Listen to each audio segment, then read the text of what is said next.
So people come to us all the time who are just trying to figure out whether they need to use an agent at all, and oftentimes these are people who are going, on Sundays they're going through the paper and looking for open houses and going out to all these open houses, and they figure that if they find something that they want, that they can just negotiate the deal on them, on their own with the agent who's the listing agent of the property, who's there for the open house, and you can do that.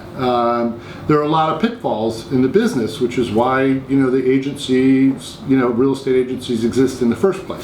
But one of the big things is that the listing agent who's holding that open house and the company that they work for already has a signed agreement with the seller of the property to get the seller the highest price on the best terms for that house. So as the buyer, you're coming in, and obviously or you should know that they're going to do everything that they can to basically be working on the opposite side of the transaction. And that's okay if you're a great negotiator and you really understand the process. You can try to go it on your own, but there's a bunch of other issues. A lot of things have to do with not only just finding the house that you want, but making sure that it's actually a good value.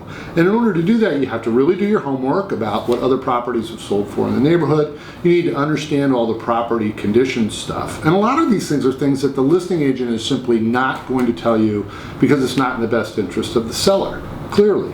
So oftentimes what our job is really to help people evaluate the properties correctly, to look at the comparable sales in the neighborhood, to understand all the idiosyncrasies that come into play with regard to environmental concerns.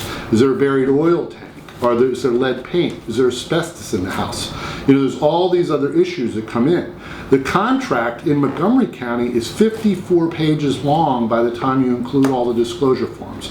And the buyer really needs to understand all of these different issues as they go through the process. In addition to which, we've now been in business for more than 20 years just representing buyers. So in all of these areas, we know what the issues are. We know what to look for. We know a lot about the houses and the condos and all the different properties that we sell. But the big thing is that we help people evaluate them correctly, and then we become the negotiator. And with 20 years of experience negotiating contracts and some of the best deals that have gone down in the city repeatedly every year, we do a great job for people, and we think that our services are really well received, and it's always worth it to have somebody working on your side.